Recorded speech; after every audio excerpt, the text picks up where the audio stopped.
Hello and welcome to Driven by Doing. Today we have David Kabakoff from Memphis, Tennessee. David, welcome to the show. Thank you, Venki. It's a pleasure to be with you. So David, you're a native Memphian and you went to White Station High School and then you did your bachelor's in marketing at University of Memphis. And I'm a two-time graduate at the University of Memphis. Super excited to talk to you today. And let's get started with your story.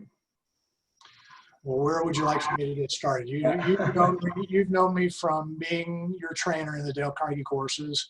I can start there if you'd like. Sure. So Okay. Let me go start back and from you're getting out of college. You're just about to share a story with me. Let's start from there. Okay. Well, let me go back a little bit. I'm not a native Memphian. Okay. I actually was born in Austin, Texas. Okay. My biological parents were divorced before I was a year old. My mom and I moved around Texas a little bit, and then finally we came to Memphis because her parents, my grandparents, moved here. My grandfather was a vice president of marketing for the Plow company back when it was just Coppertone and St. Joseph Aspirin. And so Grandma and Grandpa moved here. Back then, which was a long number of years ago, single parents were an anomaly. And so mom needed the support system, so we moved from Texas to here. So I've been here since I was 4 years old. But I was about to tell you the story before we got started. When I went to college, I've decided I knew all along I was going to go to Memphis. Memphis was home. I went to high school here. I'm impressed that you did your homework and know where I went to high school. Went to White Station. And all my friends were going to go back. It truly was Tiger High. If you didn't want to go live in a dorm at Knoxville or in Oxford, then you went to Memphis and you lived at home or you got an apartment of your own or whatever. Well, I must have lived a rather sheltered childhood because I went nuts when I was in college. I joined a fraternity. Man, could I party with the best of them. And one day the envelope showed up from the Dean of Students who said, "Dear Mr. Kabakoff, perhaps there is someone who would value your slot in our university a little more than you." Because I had just gotten my last grades, and I had a world famous GPA of 0.4. Wow. Venki, I didn't say 4 point, I said 0.4. I'm in school. And it was a soul searching time. It was time to decide, am I going to take life seriously? Or am I going to keep kind of flitting around and live on the good graces of life? And thankfully, the lady who's now my wife, she was my girlfriend in college at the time, her father owned an industrial fastener company here in Memphis. And he required all of his employees, including his daughter, to attend the Dale Carenegie course. Well, being the naive and overly protective boyfriend, I didn't know what Dale Carenegie was all about. And if my girlfriend was going to go spend that much time, and back then the course was 14 weeks long, 1 night a week, I wanted to know exactly what is it that she's getting involved with for that much time. So I went with her to the preview session. Back then, they'd have a preview session, kind of give you an idea of what you were into, and then the course would start the week after. Venki, I fell in love. I was already in love with her, but I fell in love with everything they said about the Dale Carenegie course. That was amazing. And I knew that I could talk my grandfather into paying for it. He was so supportive. He was very much like a father to me. You know, all I had to do was call Grandpa. You know, I already told you about who he was and what have you. And I still have the letter that he sent me when I said, "Grandpa, he'd now moved, would you help me take the Dale Carenegie course?" And his no wasn't a flat no, but it was pretty much nothing more than just a little blip of a hope. He said, "As soon as you start taking college seriously, we can think about the Dale Carenegie course, because college is going by the wayside. Dale Carenegie will always be there." Well, I said to myself, that's not going to fly. I will just do everything I can to save the money up over the summer, and then in the fall when the next courses start, I'll have enough money saved up. Back then, it was just a few $100s. That tells you how long ago it was. I saved. I didn't eat. I took odd jobs. I babysat. I did everything I could. I mean, talk about humbling yourself a little bit. And I was $185 short when it came to. And I remember showing up at Carol's house, my girlfriend, because I spent a lot of time with her parents. My parents had already moved to Arizona by that time. And it was my birthday. And normally their family did a huge thing for birthdays. I mean, parties and balloons and banners and whatever. And there was nothing. There was a cake and there was a card on the table. And I'm thinking to myself, I guess I was a little spoiled. What is up with this? Where is, you know, now I was heartbroken because remember I told you I was $185 short. I opened the card and in it was a gift certificate for the Dale Carnegie course. Carol had taken money out of her savings account, knowing that Grandpa wouldn't pay for it, knowing I was $185 short, and she paid for it out of her money so I could take the course. Wow, that was just fantastic. So can I call that the defining moment of your life? Pretty much, pretty much. It also may be the time that I came home to do my laundry and there was a note on the front door and it was my parents telling me they had moved. I'm not kidding. I'm kidding. There's a twist to it, right? So I had to fend for myself. No, yes, that was a defining moment. And I can tell you, Venki, that I can draw a straight line to every success I perceive that I've had in my life to something that occurred in a Dale Carnegie course, either during that time when I took it back in the 1970s or at being a trainer since then. Because once I took the course and got to see what it was all about, I knew that becoming a trainer was something I wanted to do. And so I did. And I became a trainer in 1981. And next year will be my 40th year as a trainer of the Dale Carnegie course. Wow. Congratulations on that, David, because I enjoyed so much just taking that course under you and just listening from you. It was just amazing experience. And thanks for all those people that you have helped change their lives, because what you have done is just simply amazing. Well, Venki, thank you. But you've given me way more credit than I deserve. I've just had the good fortune and the privilege to be able to share with people Mr. Carnegie's knowledge. I firmly believe Mr. Carnegie was a genius. And if you read How to Win Friends and Influence People, it is a life transformational book. And it is indelible. The Dale Carnegie courses are over 100 years old, and it is still just as relevant today as it was back then. You know, I had a trainer's trainer, if you will, tell me something that was really impactful. He goes, "Do you know why we are trainers of the Dale Carnegie course?" And I said, "Why?" He goes, "Because Mr. Carnegie couldn't be here himself." So it's not me who you have become enthralled with. It's Mr. Carnegie's material. I was just the messenger. But thank you for the credit. It's just more credit than I deserve. Yeah, because like, we need messengers, because as you rightly mentioned a while ago, that irrespective of what time we are in, the principles are always the same. And for those listeners or the viewers who are listening to this and have never heard about Dale Carnegie course or Dale Carnegie books, you definitely need to check out, because in this show, we are going to talk about like all those great principles that I learned and David taught me in the last few months that I took this training. And literally, so many people have changed their lives. David and myself are just two examples that you are just listening live today. And Dale Carnegie is just an amazing man who unveiled all these great principles. And that's the way that he put on the great life forever and ever, isn't it, David? There was some research done back when I first got involved with their Carnegie course, and almost 90% of the people who come and take a Dale Carnegie course do so because someone has told them about their life experience. That's pretty phenomenal. Absolutely, because they can literally feel it and they experience it, and because they wanted to share that experience to the people around them, because they know that if they can help with just telling them how it impacted them, it's literally going to change their life as well. Well, I had the very good fortune early on, Venki, that when I first got involved with the Dale Carnegie courses after I took the courses, that they gave me access to a gentleman named Brick Brickle. Brick Brickle had been handpicked by Dale Carenegie to promote the Dale Carenegie courses in this part of the Southeast. Brick taught me how to teach the Dale Carenegie courses. Do you know who taught Brick how to teach the Dale Carenegie courses? No, I don't. Dale Carenegie himself.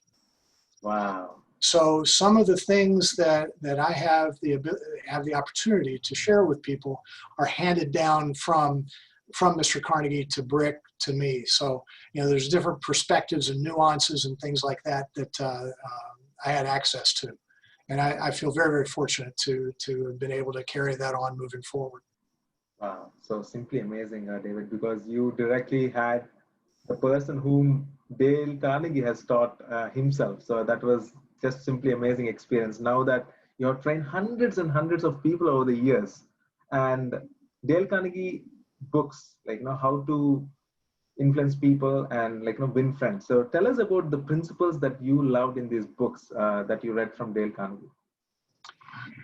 One of the principles that I really, really like, and I think, Venki, it's because it's one of the most misunderstood principles, and it's from How to Stop Worrying and Start Living, which is another book from the Dale Carnegie course. There's How to Win Friends and Influence People, and then How to Stop Worrying and Start Living. There's a principle in that book that is the most misunderstood principle, I think, of both books.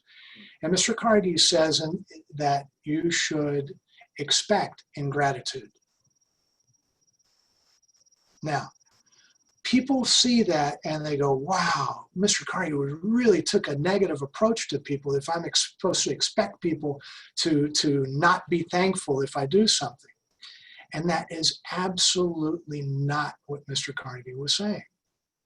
What Mr. Carnegie was saying in that principle, as simple as it is Venki, make sure that you have checked what your motivation is.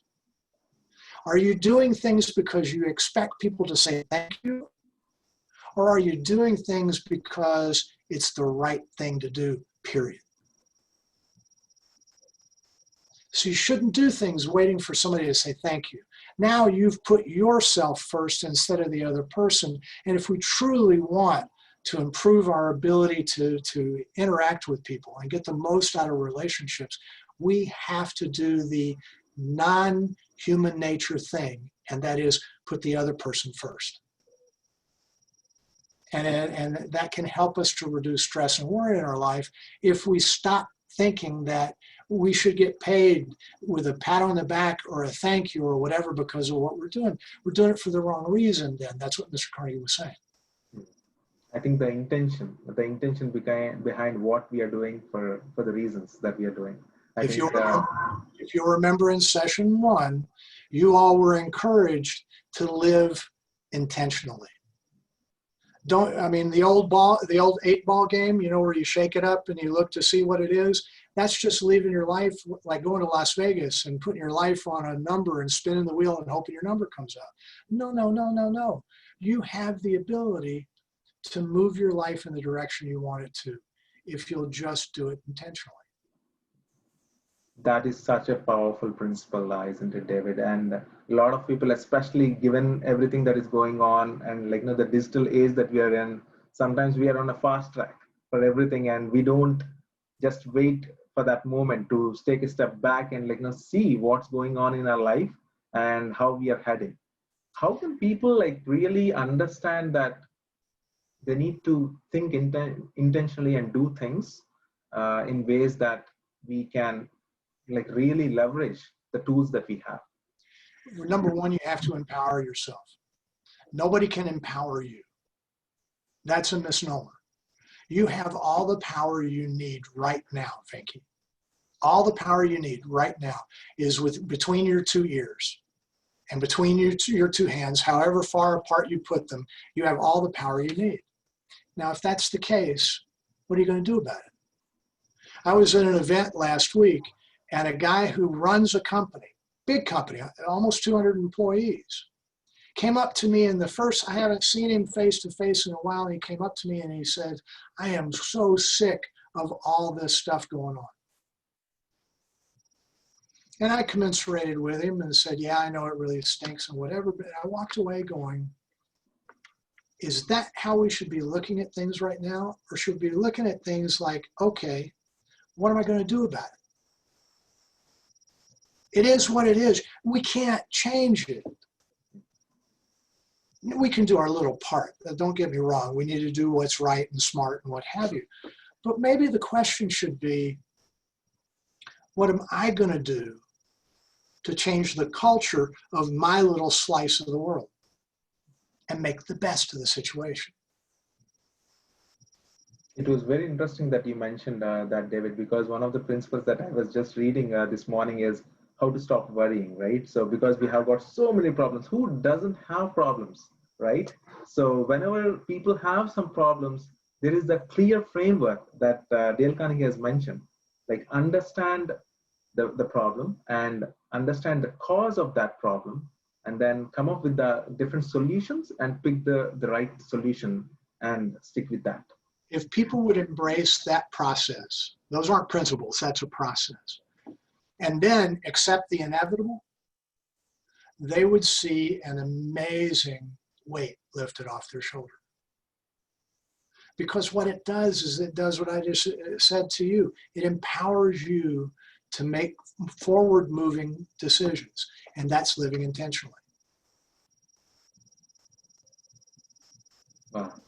So there are now let me back up just a little bit, because some of your viewers or listeners are going to go, well, this Dave Kabakoff guy is smoking something. He's just living in a fantasy world.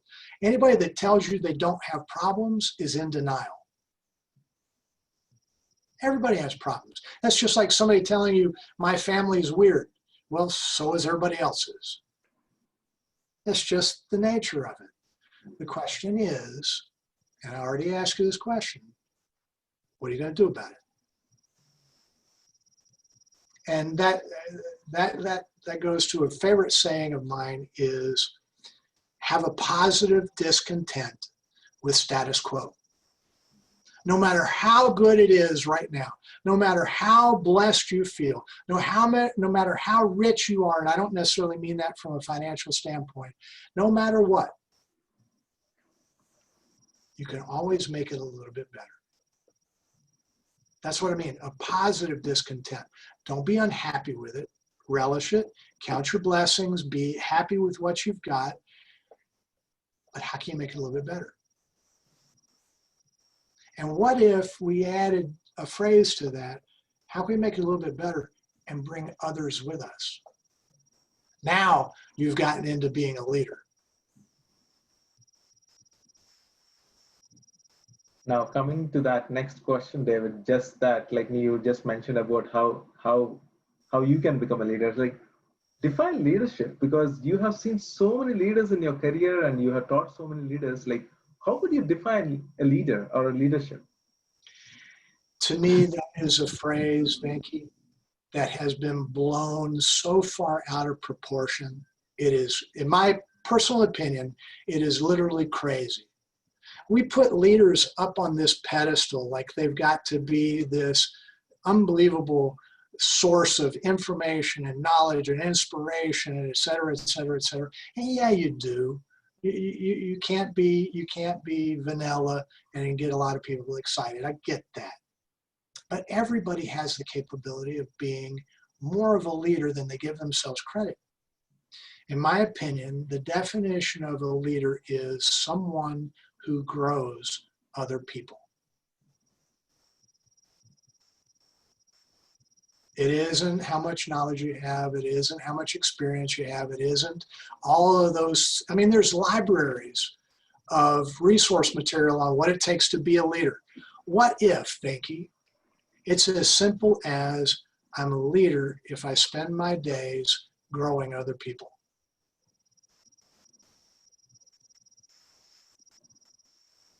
Because just what you just mentioned about who a true leader is. If you look at any leader, past, present, or in the future, that one sentence that you just mentioned, David, they are true leaders, because they just don't care just for the money or the name or anything. They see how they can provide the value to other people to take along with them, and even like to even greater than them, in fact. So I think that was just amazing. Thanks for sharing that insight, because that really. Sam Walton was known to be in his office, and he didn't have a big executive suite somewhere. And when a team of new recruits would be being led through the headquarters, he would get up out of his chair, no matter what it was going on, walk out in the hallway and greet each person and just say, "Hey, how are you? Welcome to Walmart."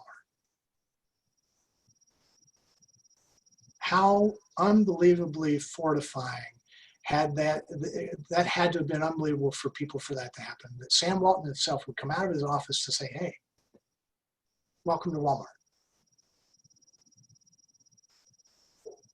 By the way, you know who Warren Buffett is? Do you know what the one certificate is that hangs on the wall of Warren Buffett's office? Absolutely, none other than the Dale Carnegie. I mean, think about it. Of all the awards and accolades and prestigious things that have been bestowed upon Warren Buffett, the one thing hanging in his office is his Dale Carnegie graduate certificate. That tells it all, isn't it, David? Well, I don't know about all, but it certainly tells you what it meant to him.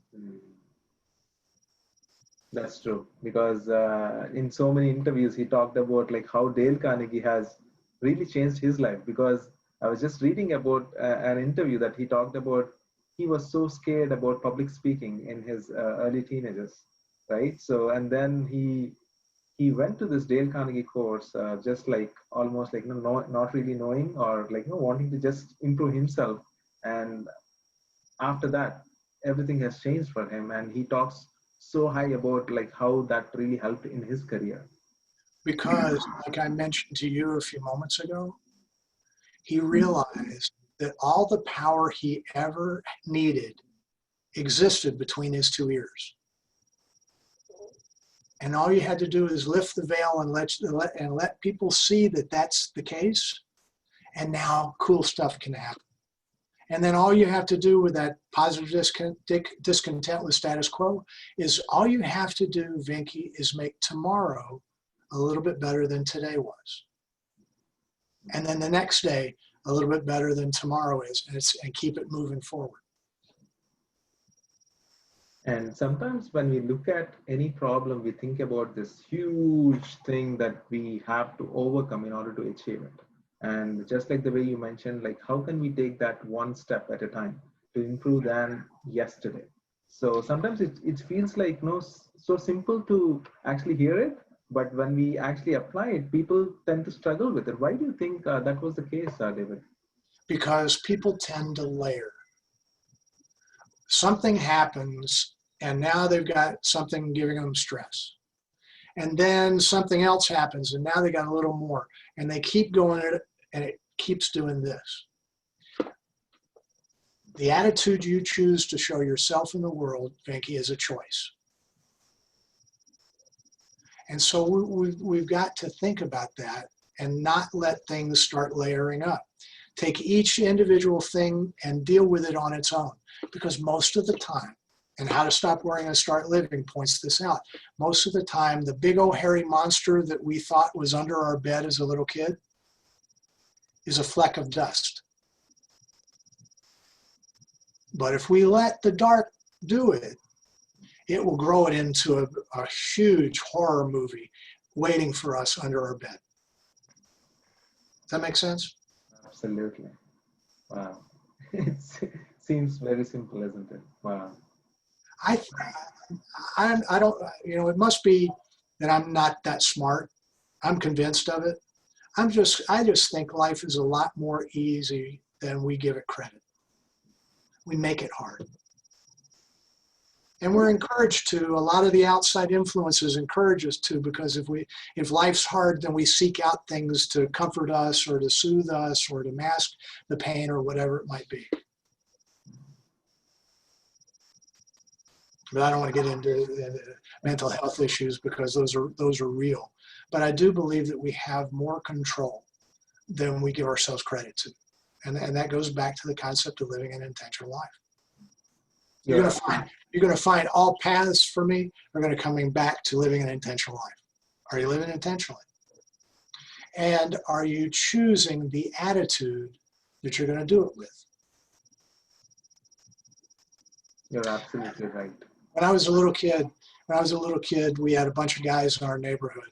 I think I told you this story during the class. And as little boys would do, 19-year-old boys, they could be vicious in the names they would call and the things they would say. And one day they turned all the focus onto me, and all 6 of them were, saying things to me, and it really got me emotional. I remember running home. I don't think I was crying. I might have been. And I walked in, and my dad was in his easy chair watching golf, which meant he didn't really want to be disturbed. So I was invading his space. Dad, the guys in the neighborhood said this, that, and the other thing. And he looked at me, and he turned and he looked me right in the eye. And he said, so, are you?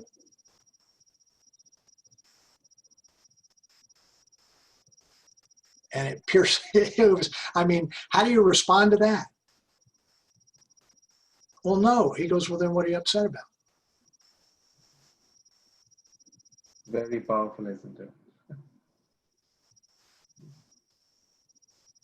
So how can people improve their self-confidence, David? Because that has to do with living intentionally, right? Sometimes people are not confident enough to come out of their shell, because that was my initial problem as well. Building that self-confidence is something that nobody teaches you. People will tell you to improve your self-confidence, but how to improve that? Well, number one, you've got to identify who the enemy is here. And the enemy here is fear. Not self-doubt, not lack of ability, it's fear. Now, I can't tell you in 40 years, the number of times people have said, I hear your philosophy, I hear what you profess, I hear what you teach in the class. Where does life fulfillment? Where does true joy? Where does excitement come from? And I will tell you that it comes from living on the outer edges of your comfort zone. Whatever that size is, whatever your comfort zone is, and it's different for each one of us. True joy, true satisfaction, true wonderment, if you will, comes from right on the outer edges. Now, that does not mean that I'm saying that all of your viewers and all of your listeners should go bungee jumping tomorrow off a bridge, or base diving off a tree, or find a rattlesnake to grab hold of. That's way outside the comfort zone. I'm talking about just to the edge where you feel uncomfortable. Because the more uncomfortable you can make yourself feel on a more regular basis, you will find comfort will come more quickly. Because the outer edges of your comfort zone describe where confidence stops and fear starts to grow. So if I live on the outer edges, each time I expend them just a little bit, maybe a half an inch, if I do that regularly, guess what happens over a month or two? Now all of a sudden your comfort zone has gotten bigger. But what happens is we stick right in the middle of our comfort zone, because that's the ultimate comfort place. You know what that's called? A rut. Because if we stay in that one spot where it's the most comfortable, a brick wall starts to form around it. And all of a sudden it gets so thick, it's beyond your capability to crash through it. And we've all known people like that. They've spent their life in that comfort place because it feels good. It's a warm blanket. It's a soft puppy.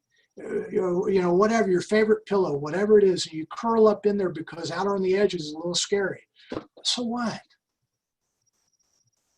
Push yourself on the outer edges, because what's going to happen is you'll see that your zone starts to get bigger and bigger, and you don't even perceive that you did a whole lot for it to happen, but you did a huge amount. Because as you were saying that, I could feel that because few years ago I was not comfortable. I was lacking self-confidence because I was not. Venki, how long have you been in the United States? 5 years. Okay, 5 years ago, oh my gosh, most Americans can't even believe what you went through to come here. Most Americans have never stretched themselves like someone from another country coming to the United States. I mean, I've had people from India, young ladies, we had them in one of our class, who came here with no support system at all. Some without a job. And yet their desire to stretch their comfort zone and to produce a new reality for themselves overtook that fear. And what happened is they blew their comfort zone up like that. You see what happened? That was fantastic. Wow, thanks for sharing that story and how people can improve their self-confidence, because everything is outside our comfort zone. And I think people need to, like, yes, it is going to be uncomfortable and people are going to maybe laugh at you or do crazy stuff, but it is ultimately, it's you.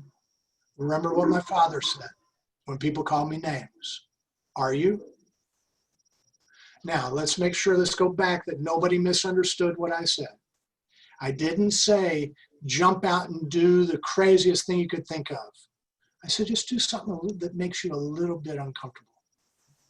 When you took the Dale Carenegie course together, the first talk you had to give in front of everybody was about a defining moment, something you lived through.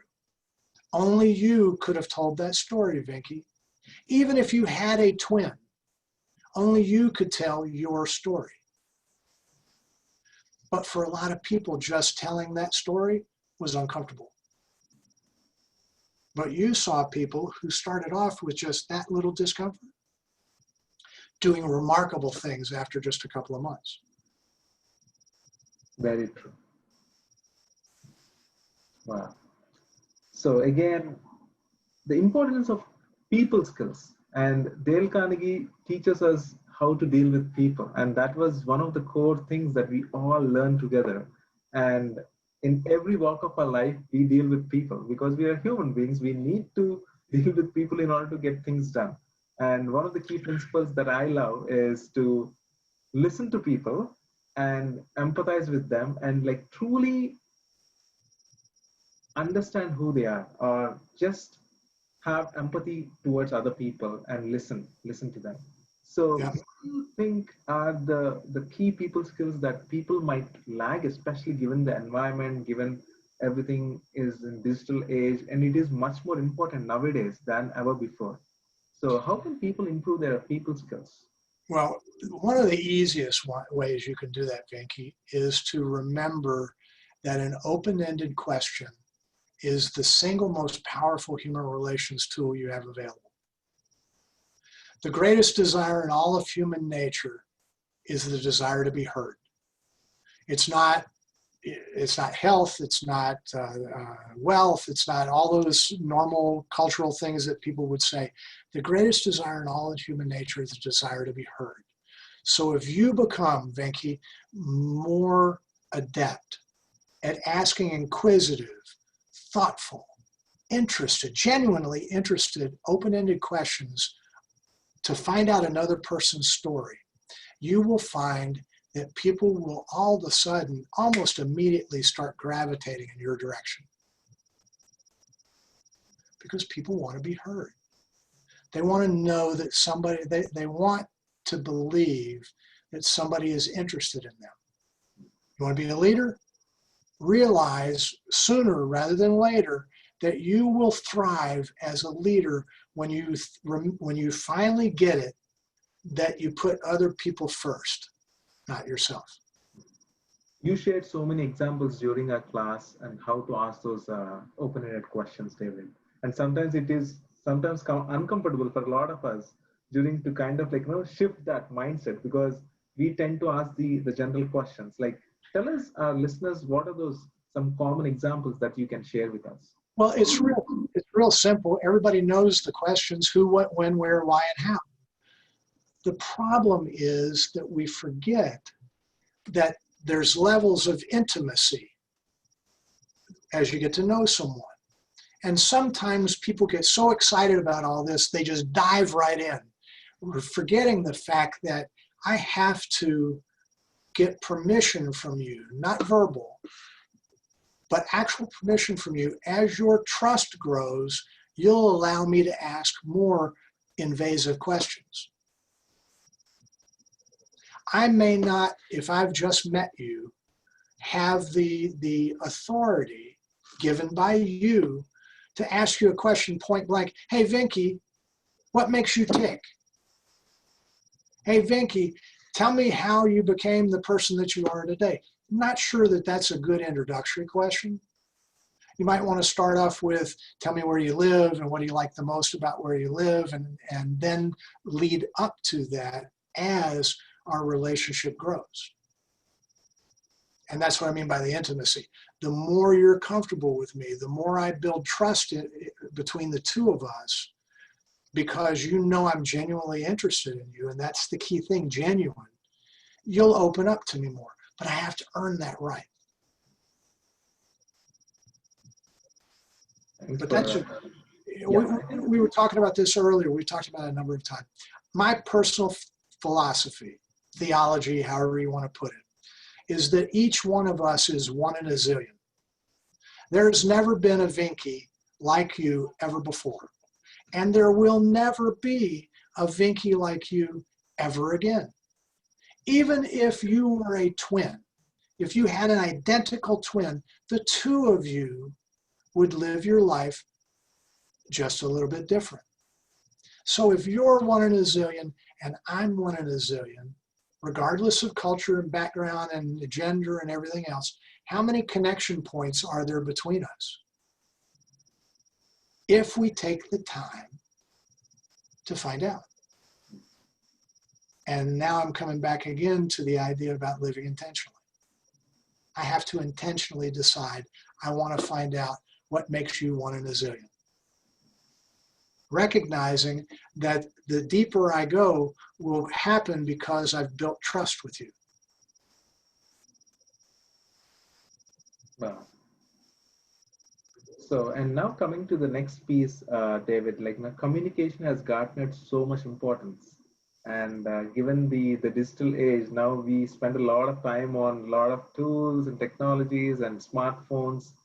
How can we communicate effectively? Because that is something that you taught us, right? So how can people communicate effectively to get the best out of themselves and the people that they're interacting with? There are libraries of information on that subject. And those libraries overlook a real important aspect of that. I think you need to understand the purpose of communication before you start trying to find out what to do to communicate more effectively. Here's what I mean. In your opinion, what's the purpose of communication? What are some of the possible answers for that? To tell a story, to impart knowledge, to teach somebody, to share information, all of those things. Those are tactical aspects of communication, but not the purpose. What if we began to refocus our attention on the idea that the purpose of communication is to create understanding? If I have a Queen's English, Ivy League school vocabulary, and I tell you something all wrapped up in all of that flowery stuff, and you don't have a clue what I just said, what have I accomplished? Nothing. So let's start with the purpose of communication is to create understanding. So if you approach the next time you're going to communicate with someone from that vantage point, Venki, how much more effective will you be? Without getting into all the fancy stuff and the verbiage and phraseology and all that kind of stuff. Yeah, that's important. But in my opinion, sing a simple song, remembering that if your audience, even if it's just one person, doesn't understand you, you have not accomplished anything. So someone who is speaking a language that's not their native language, it doesn't matter if I understood what it was you said. If you're from another culture and your phraseology is different because of the nuances of your local dialect, doesn't matter if you slow down and you take the time for me to understand what you're trying to say. It's not the content, it's the understanding. There are so many powerful stories and so many great tools that we learned during the course, especially like the personal stories that we hear from our own peers in the classroom. It is so authentic, and sometimes they were just so fascinated how those key incidents that changed their lives. And initially they were uncomfortable, like sharing their own personal stories. But as we progress through our course, people are getting comfortable, and they realized, hey, everybody were, yes, they were uncomfortable early in the course, but as we progressed and creating that environment to share our stories and to learn from each other really helped us. And what do you think are, what are the key tips that people can understand from other people? Well, let's go back a little bit. If you're standing in front of a group of people and you're uncomfortable and you're nervous and your palms are a little bit sweaty and your throat's a little bit dry and you notice that there's sweat coming from behind your ears, do you know why that's happening? Is it fear? Yes. And you know why you're afraid? Because you're thinking about yourself. The comfort you were talking about happens when you realize that if you focus on the other person, you don't have to be afraid. Because your message is for your audience's benefit, not about you. I was in a class just recently. Were you in the Thursday, forgive me, were you in the Thursday class that we just finished? Wednesday. Excuse me? Wednesday. Okay. I was at a Thursday class, and about 3 sessions into it, one of the guys said, "Oh, you mean I'm supposed to put other people before me?" I went, "You got it." It's the secret to human relations. It's the secret to communication. It's the secret to leadership. It's the secret to putting stress and tension and worry at perspective. It's almost the secret to everything. Put the other person first, sincerely, because it's the right thing to do, and not because you're looking for something out of it. If we had taught the class face-to-face, you would have seen that I have a lot of props that I bring in just to make my point. And one of the props I have is a mirror. And I make the point, Venki, we live our life looking into the mirror. It's all about me. Watch the commercials today after we get off the podcast. And look at how many of them have a message of, hey, Venki, you can look better, be better, feel better, have more fun, and all you got to do is buy this product to boost you. Shampoo, toothpaste, vacation, whatever it might be. What would happen if a person began to turn the mirror around and let other people see themselves in their thoughts, their actions, and their deeds?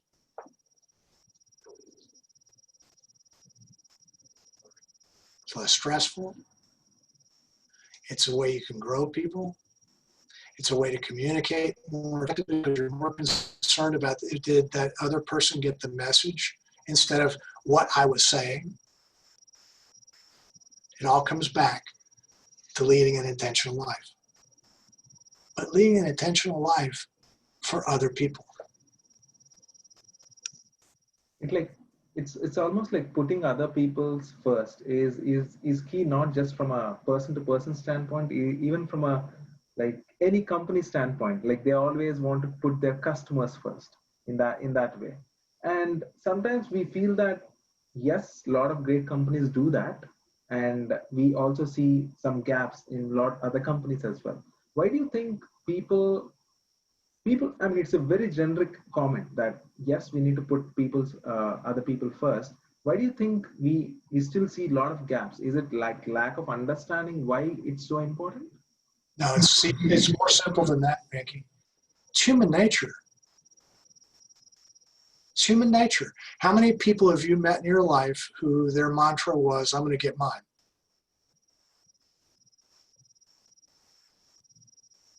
And there's nothing wrong with that. Please, please, please, anybody that's listening to this, don't misunderstand what I'm saying. It's human nature. And people have lived wonderful lives and never embraced some of the things you and I have talked about. And that's cool. I think it's sad a little bit, and I'm not judging somebody else, but in my opinion, if we all took a little bit more time putting other people first, we'd find more connection points, we'd boost relationships, we'd take stress and worry off of our shoulders, and we would flourish even more as leaders.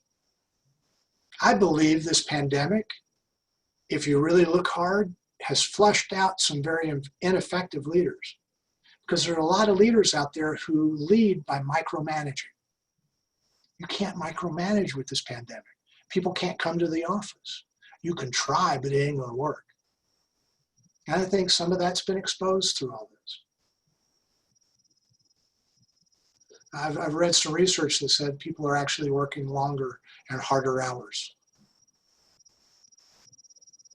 because they've got the flexibility and the freedom to live up instead of live to somebody's expectations.